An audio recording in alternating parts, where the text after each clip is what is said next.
Hello दोस्तों, मेरे YouTube channel जी के नॉलेज में आपका स्वागत है। दोस्तों चलिए आज मैं आपको गुजरात के सूरत की सैर कराती हूँ। दोस्तों इससे पहले आप मेरे यूट्यूब चैनल जी के नॉलेज को सब्सक्राइब नहीं किए हैं तो तुरंत सब्सक्राइब कर लें, जिससे मैं जो भी वीडियो अपलोड करूँ वह आपके तक तुरंत पहुँचे। दोस्तों सूरत का नाम जेहन में आते ही हीरा, जरी वाली साड़ी और सूरती साड़ियों का ख्याल आता है। सूरत जो भी इस शहर से मुखातिब होता है या हुआ है, इसकी स्वच्छता का मुरीद हो जाता है। इसके फ्लाईओवर्स से सजे इस शहर को रात की रोशनी में देखे तो नज़रें चौंधिया जाती है। सूरत का इतिहास भी कम गौरवशाली नहीं है, जिसमें पुर्तगाली, अर्मेनियन और अंग्रेज़ों के साथ व्यापार और संघर्ष दोनों ही जुड़े हुए हैं। पौराणिक कथाओं में कहा गया है कि भगवान कृष्ण ने अपनी मथुरा से द्वारिका की यात्रा के दौरान यहीं पर निवास किया था। 16वीं सदी का महत्वपूर्ण बंदरगाह यही था। अंग्रेज़ों और डचों में इस बंदरगाह के लिए हमेशा संघर्ष चलता रहता था। इसका कल और आज बड़ा ही अनूठा है। यह देश का तीसरा सबसे साफ सुथरा शहर माना जाता है। यह एक स्मार्ट सिटी यूं ही नहीं है, इसे फ्लाईओवर्स का शहर भी कहा जाता है।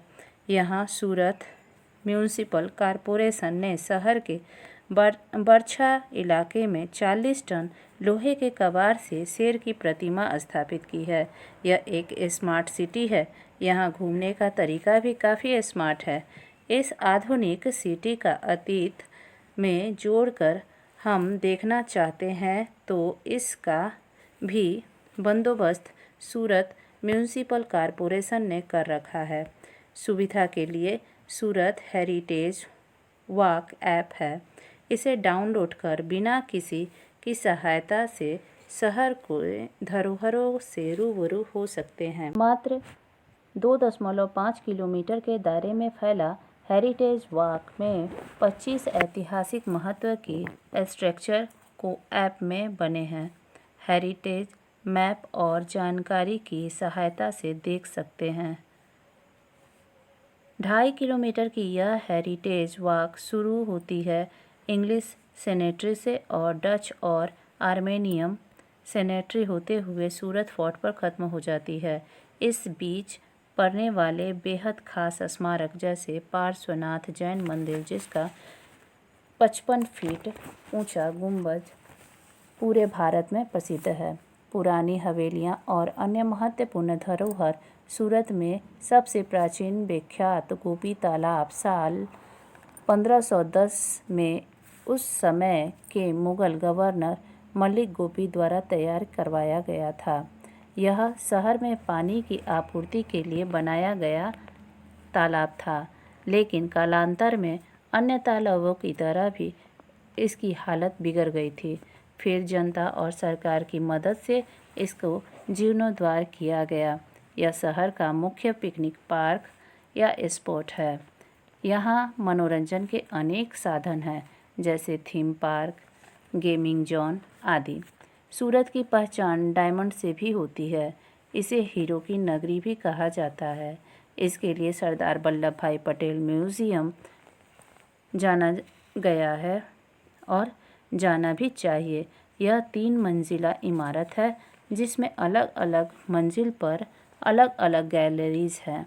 इसके ग्राउंड फ्लोर पर साइंस सेंटर है तो शोकेस 3D थिएटर हैं। पहली मंजिल पर फन साइंस एग्जिबिट्स हैं तो दूसरी मंजिल पर डायमंड गैलरी, टेक्सटाइल गैलरी आदि हैं। यहाँ दुनिया का 90% डायमंड कटिंग और पॉलिश के लिए आता है। कहा जाता है कि दुनिया के बाज़ारों में बिकने वाले 10 में से 8 हीरे सूरत के ही कारीगरों के हाथों से तराशे गए होते हैं। अगर हीरा खरीदना हो तो हीरा परखना भी आना चाहिए। यहाँ महिधरपुरा इलाके में डायमंड का सबसे बड़ा मार्केट है, जहाँ रोज़ाना करोड़ों का व्यापार होता है। जहाँ सही हीरा खरीदना बड़ी ही होशियारी का काम है। पिछले वीडियो में मैं आपको दांडी और बारदौली के बारे में बता चुकी हूँ। आगे भी मैं आपको गुजरात लिए चलूँगी। दोस्तों, मेरा यह वीडियो आपको पसंद आया हो तो इसे लाइक और दोस्तों के